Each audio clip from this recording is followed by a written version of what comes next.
오늘은 부활절 셋째 주일입니다. 우리 부활 인사를 나누시겠습니다. 예수님이 부활하셨습니다 하면 우리도 부활합니다. 같이 할렐루야. 우리 같이 인사하시겠습니다. 예수님이 부활하셨습니다. 우리도 부활합니다. 할렐루야. 아멘. 우리 인생을 두 단계로 나눈다면 예수님을 만나기 이전의 삶과 예수님을 만난 이후의 삶으로 나눌 수가 있습니다. 인류 역사가 예수님을 중심으로 BC와 AD로 나누어지듯이 우리 개인의 삶도 예수님을 만나기 전과 예수님을 만난 후로 나누어지기 때문입니다. 예수님을 만나기 전의 삶은 내가 내 인생의 주인이 되어 내 소견에 옳은 대로 행하고 내 자신만을 믿고 살아가는 시기라고 한다면, 예수님을 만난 이후의 삶은 예수님을 나의 인생의 주인으로 모시고 예수님과 행복한 동행을 하는 시기입니다. 예수님을 만나면 정말 놀라운 삶의 변화가 일어나게 됩니다. 지난 3월 28일 입교 세례식이 있었습니다. 이상봉 성도님께서 세례 간증을 하시면서 예수님을 인격적으로 만나기 전과 만난 후의 삶을 간증하셨습니다. 예수님을 만나기 전의 모습을 두 단어로 요약하셨는데 공허함과 허무함이었다, 그렇게 말씀하셨어요. 하루하루 바쁘게 살기 위해서 많은 시간을 보내었고 물질적으로나 정신적으로 많은 욕심을 부리다가 한계에 부딪히면 절망을 느끼게 되고 더욱더 일을 찾았고 일로서 그 공허함과 허무함을 잊어버리려고 했다고 하셨습니다. 그러나 예수님을 만난 이후로는 나도 모르는 사이에 마음에 말씀이 쌓이고 믿음이 자라나게 되고 이제는 항상 예수님과 함께 생활한다는 생각이 든다고 하셨습니다. 일상에서 일적으로 사적으로 어렵고 힘들 때 이제는 주님이 다 알아서 해 주시겠지 하는 마음이 생기고 더 주님 의지하게 되었고, 힘든 일이나 즐거운 일이나 항상 주님이 곁에 있다는 생각에 그동안 조급한 마음, 초조한 마음, 불안한 마음이 서서히 없어졌다, 그렇게 고백하셨어요. 목사님께서 예수님과의 동행이라고 하는 말씀을 늘 하시지만 처음에는 그 말의 의미가 무엇인지 잘 몰랐는데 지금은 예수님이 나의 인생을 지켜주시는 등불과 같은 존재가 되었다고 간증해 주셨습니다. 정말 아멘입니다. 이상봉 성도님의 간증이 우리 모두의 간증이 아니겠습니까? 예수님이 내 삶에 찾아오시면 내 삶에 놀라운 변화가 일어날 수밖에 없는 것입니다. 오늘 읽은 사도행전 9장 본문에는 부활하신 예수님을 만남으로 말미암아 인생이 완전히 바뀐 한 사람의 이야기가 나오고 있습니다. 바로 사울이 부활하신 예수님을 만난 것입니다. 부활하신 예수님이 사울을 만나 주신 것입니다. 이 사건으로 인하여 사울은 회개하고 예수님을 믿게 되었습니다. 그리고 그의 인생은 완전히 바뀌었고 그 이름도 후에 바울로 바뀌게 되는 것입니다. 사울이 부활하신 예수님을 만난 이 이야기, 이 간증은 오늘 읽은 사도행전 9장에만 나오는 것이 아니라 사도행전 22장에도 나오고 사도행전 26장에도 또 나오고 있습니다. 바울은 복음을 전하면서 기회가 있을 때마다 자신이 부활하신 예수님을 만난 사건을 간증하기를 좋아했습니다. 그렇지 않겠습니까? 자신의 인생 가운데 일어났던 가장 놀라운 일, 바로 부활하신 예수님을 만난 그 사건 때문에 그로 인하여 그의 인생이 완전히 변화되었기에 기회만 주어지면 그 일을 간증하기를 좋아했던 것입니다. 저도 이번에 대구 삼덕교회에서 발간하는 교회 소식지 신망예라고 하는 교회 소식지에 글을 좀 써달라고 하는 원고 청탁을 받았습니다. 무슨 글을 쓸까 생각하다가 제가 기회만 되면 예배 시간에 자주 간증했던 2013년 예수님을 뜨겁게 만났던 그 일을 간증했습니다. 목회자 영성일기 세미나에서 갈라디아서 2장 20절 말씀을 통해 나는 죽고 예수님으로 사는 십자가의 복음을 재발견하고 그때부터 예수님과 행복하게 동행하는 삶을 시작하게 되었다는 간증을 적어서 드렸습니다. 이유는 그때 예수님을 만난 그 체험이 저의 인생과 저의 목회를 완전히 바꾸어 놓았기 때문입니다. 그래서 기회만 주어지면 간증하고 싶은 것입니다. 지난주 중에 신망의 봄호 책이 나왔다고 갖다 주셔서 다시 한번 읽어보면서 또 제 자신이 새로운 은혜가 되었습니다. 예수님을 진짜 만나면 인생이 바뀌고 삶이 달라집니다. 우리에게 그 간증이 있기를 원합니다. 남에게 또 들려주고 싶은 예수님을 만난 간증 말입니다. 예수님을 만난 사람을 다른 말로 하면 간증이 있는 사람이 되었다 하는 말입니다. 그래서 우리는 이렇게 찬양하는 것입니다. 예수를 나의 구주 삼고 성령과 피로서 거듭나니 이 세상에서 내 영혼이 하늘의 영광 누리도다. 이것이 나의 간증이요, 이것이 나의 찬송일세. 나 사는 동안 끊임없이 구주를 찬송하리로다. 아멘. 뜨거운 불의 체험, 이상하고 신비한 강한 영적 체험이 없어도 괜찮습니다. 지금 부활하신 예수님이 내 안에 계시는 것이 믿어지고 그런 확신이 분명히 있다면 그 사람이 진짜 예수님 만난 것입니다.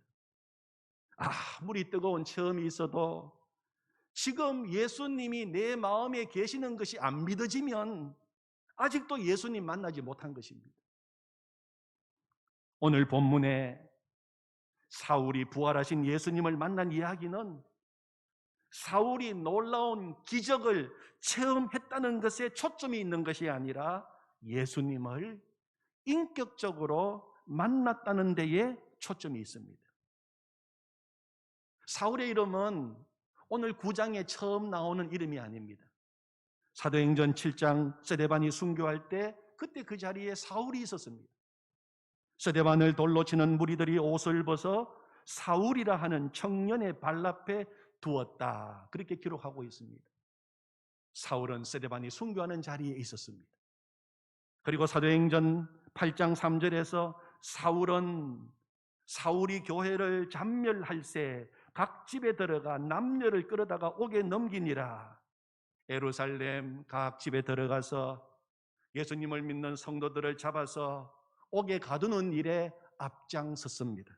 그리고 오늘 읽은 9장 1절에 보면 사울이 주의 제자들에 대하여 여전히 위협과 살기가 등등하여 그렇게 기록하고 있습니다. 유대교에 대해서 누구보다 열심히 특별했던 사울은 예수 믿는 사람이라고 하면 치가 떨리고 화가 나서 견딜 수가 없었습니다. 그래서 예루살렘에 있는 기독교인들을 잡아내는 일에도 앞장서고 핍박으로 인하여 예루살렘을 피해서 다른 지방으로 흩어져 있는 그리스도를 다 잡아오기 위하여 대제사장을 찾아가서 공문을 요청한 것입니다. 여기서 공문은 기독교인들을 잡아올 수 있는 체포영장입니다. 오늘 2절에 나오는 다메섹은 그리스도인들이 많이 있던 지역이었습니다. 사울은 대제사장으로부터 받은 그 공문을 들고 그는 먼 다메섹을 향하여 출발했습니다. 그의 마음속에는 예수 믿는 사람에 대한 정오, 그들을 다 잡아야 한다는 생각밖에 없었습니다. 사울에게는 십자가에 달려 죽은 예수가 그들이 그토록 기다리던 메시아라고 하는 기독교인들의 이야기를 받아들일 수가 없었습니다. 신성모독이었습니다. 그리고 십자가에 달려 죽은 예수가 3일 만에 부활했고 오직 그 예수를 통해서만 제사함 받고 구원받을 수 있다고 하는 기독교인들의 그 외침을 도저히 용납할 수가 없었습니다. 어떻게 십자가에 매달려 죽은 자가 메시아가 될 수 있단 말인가? 그들이 가지고 있는 구약 율법에 의하면 나무에 매달려 죽은 자는 저주받은 자입니다. 율법으로 보면 십자가에서 죽은 예수는 저주받은 자인데 그가 어떻게 구주가 될 수 있단 말인가? 그러므로 예수를 믿는, 예수의 도를 선포하는 이런 무리들은 하나도 남김없이 다 잡아가두고 없애버리는 것이 하나님과 율법에 대한 충성이라고 생각했습니다. 그래서 지금 사울은 다메섹으로 가고 있는 것입니다. 그런데 그런 사울임에도 불구하고, 그런 사울인데도 부활하신 예수님께서 찾아와 주신 것입니다. 그를 만나 주셨습니다. 그의 이름을 불러주셨습니다. 그리고 그를 변화시켜 주신 것입니다. 사울은 부활하신 예수님을 만남으로 그의 인생은 완전히 바뀌게 되었습니다. 어떤 인생이라도 예수님이 찾아오시고 예수님께서 불러주시면 그 인생은 변화되는 것입니다. 3절을 보십시오. 사울이 길을 가다가 다메섹에 가까이 이르더니 호련히 하늘로부터 빛이 그를 둘러 비추는 주라. 기독교인들에 대한 정오와 끓어오르는 분노와 살기로 가득 찬 사울에게 호련히 하늘로부터 빛이 그에게 비치게 된 것입니다. 이것은 사울이 전혀 생각지도 못한 일이었습니다. 뜻밖의 일어난 사건이었습니다.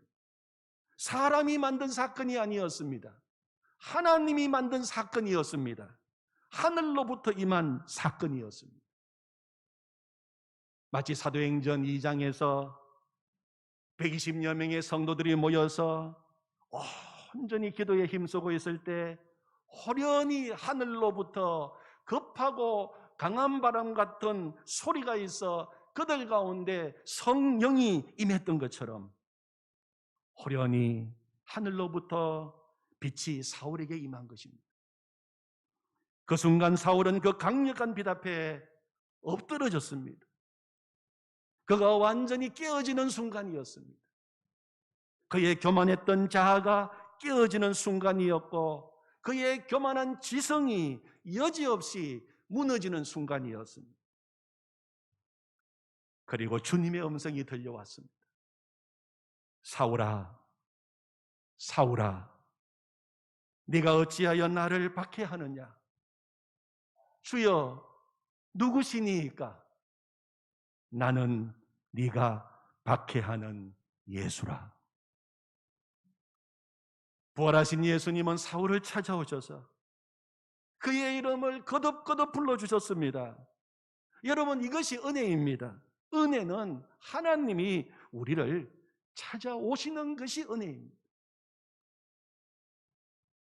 오늘 부활하신 예수님이 사울을 찾아오신 이 사건은 그 누구도 하나님의 은혜에서 제외된 사람이 없다는 것을 우리에게 말씀하고 있습니다. 하나님의 은혜는 누구에게나 활짝 열려 있다는 것입니다. 오늘 본문에 나오는 사울 같은 사람도 하나님의 은혜를 받았다고 하는 것은 누구라도 하나님의 은혜를 받을 수 있다는 것을 우리에게 보여주고 있습니다. 사울이 어떤 사람입니까? 디모데전서 1장 13절에서 그가 한 고백을 빌리자면 내가 전에는 비방자요 박해자요 폭행자였으나, 그리고 디모데전서 1장 15절에서는 죄인 중에 내가 괴순이라. 그는 비방자였습니다. 그는 박해자였습니다. 그는 폭행자였습니다. 그는 죄인 중에 괴수였습니다. 하나님과 원수되어 살았던 사람이었습니다. 모든 사람이 다른 사람은 몰라도 저 사울만은 아니라고 생각했던 바로 그런 사람이었습니다. 그런 사울을 부활하신 예수님이 찾아오시고 만나주시고 구원하여 주신 것입니다. 사울이 예수님을 만나고 구원을 받았다고 하는 것은 하나님의 은혜는 누구에게나 다 열려 있다는 것입니다. 하나님의 은혜에서 제외된 사람 없습니다. 부활하신 예수님은 그를 찾아오셔서 그의 이름을 불러주십니다. 사울아, 사울아. 왜 우리 주님은 두 번이나 사울의 이름을 부르셨을까요? 이것은 주님께서 사울에게 특별한 사랑을 가지고 있다는 뜻입니다. 그의 이름을 되풀이해서 부르시는 주님의 음성 속에는 사울을 향한 주님의 뜨거운 마음을 읽을 수가 있는 것입니다.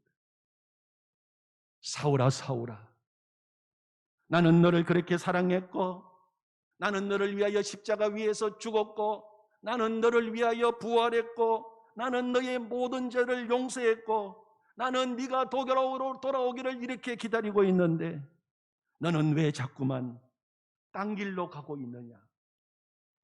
너는 왜 나의 사랑을 모른 채 하고 나를 핍박하고 있느냐?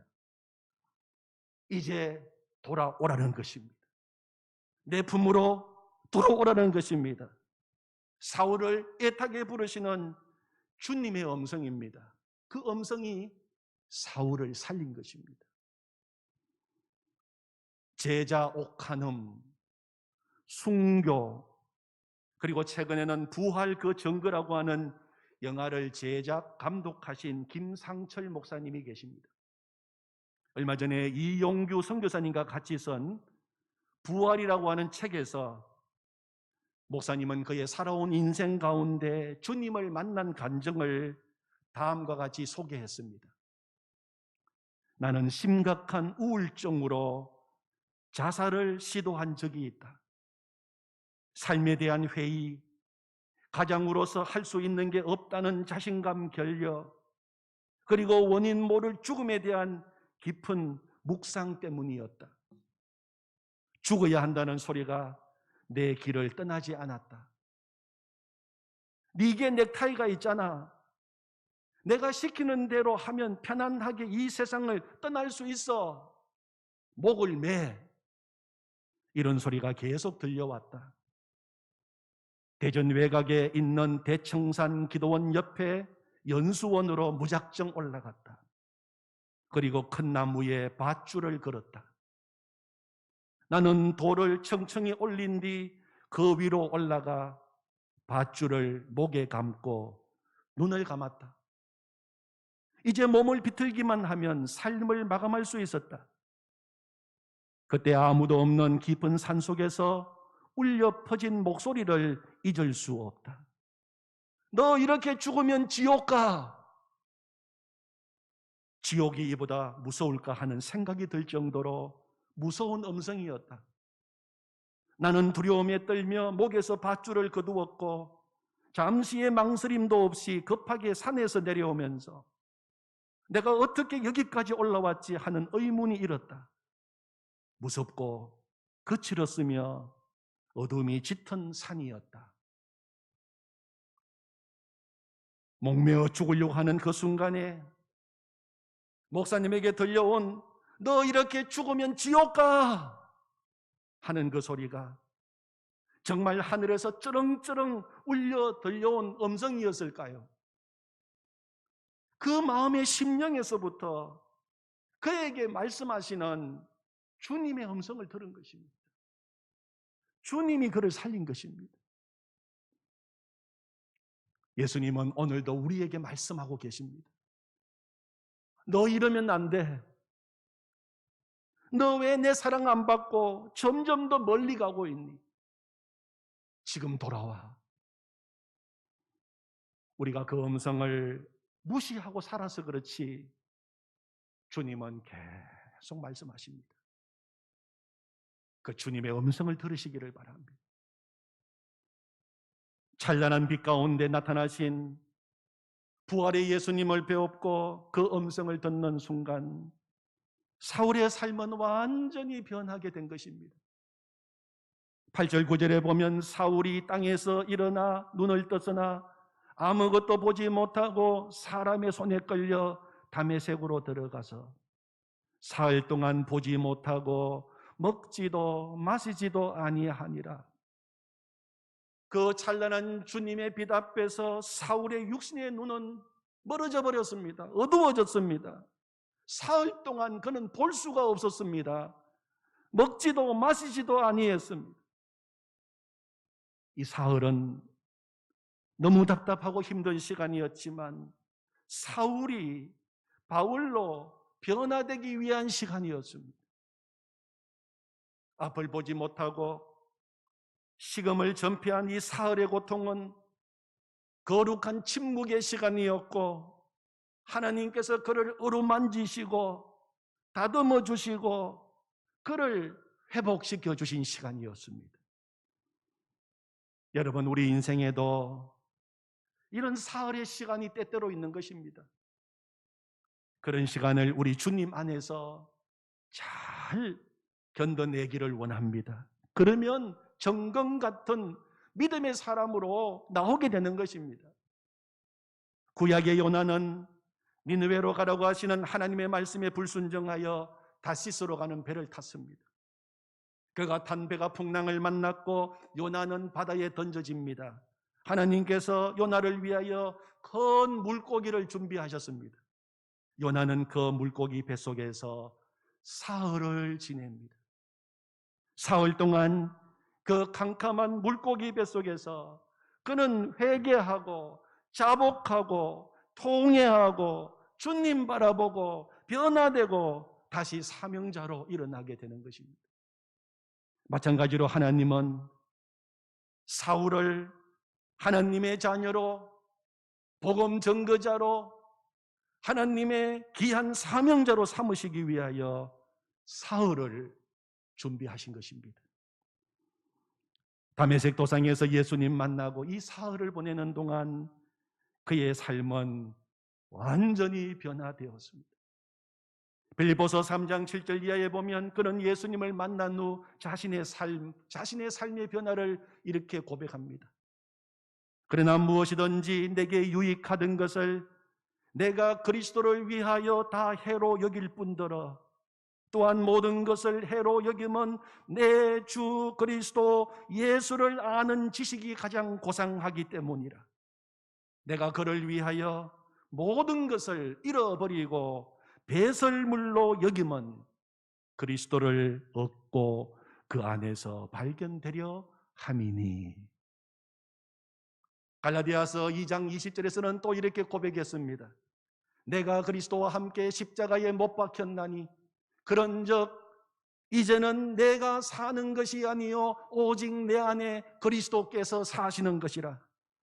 이제 내가 육체 가운데 사는 것은 나를 사랑하사 나를 위하여 자기 자신을 버리신 하나님의 아들을 믿는 믿음 안에서 사는 것이라.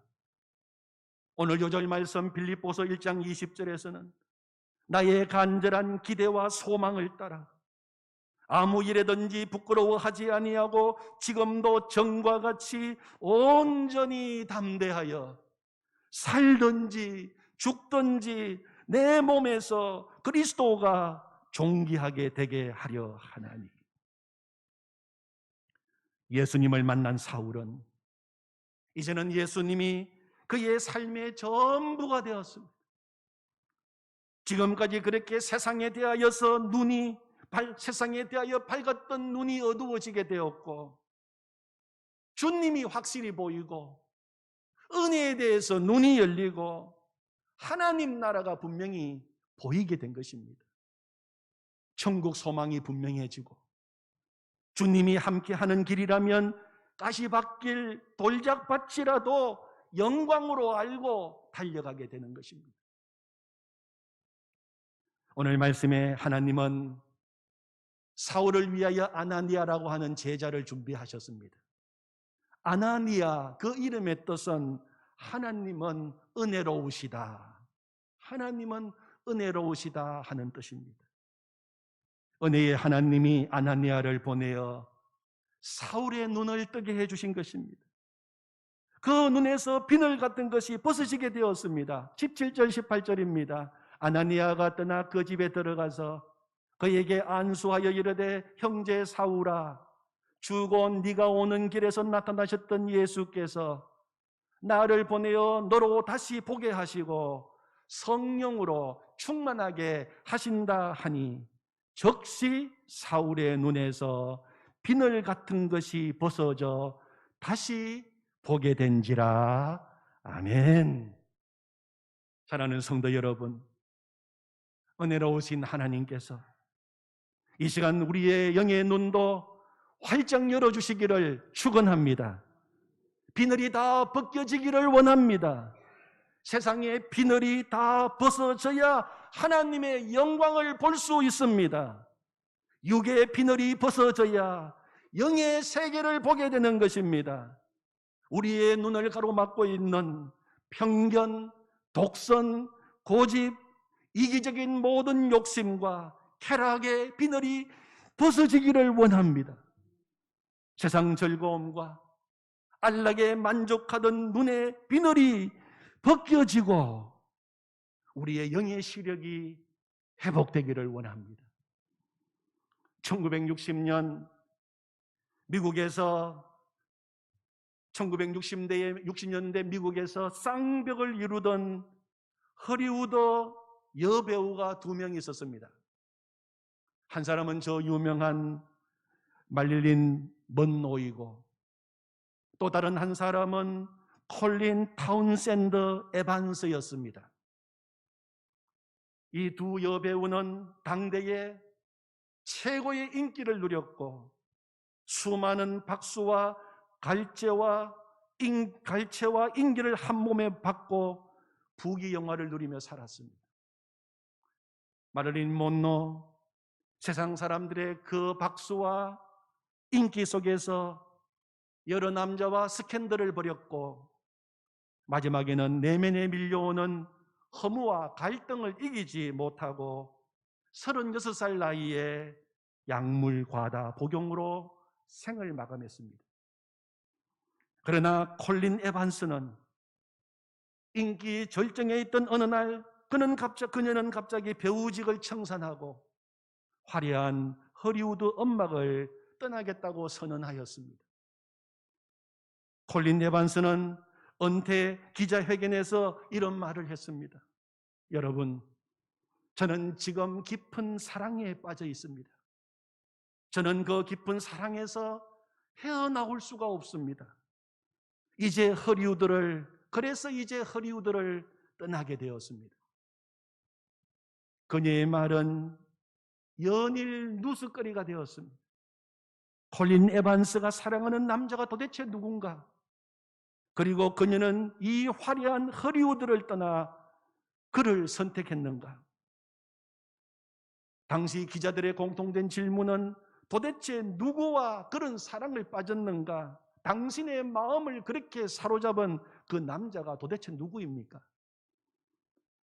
질문에 콜린 에반스는 이렇게 대답을 했습니다. 내가 그를 선택한 것이 아닙니다. 그분이 나를 선택한 것입니다. 그분은 바로 예수 그리스도이십니다. 그분은 나를 위해 십자가에서 죽으시고 부활하신 분이십니다. 나를 선택하신 그분에게 내가 지고 있는 사랑의 빚을 갚기 위해 나는 지금 선교사가 되려고 신학교에 입학했습니다. 그 후에 콜린 에반스는 신학교를 졸업하고 선교사와 결혼했습니다.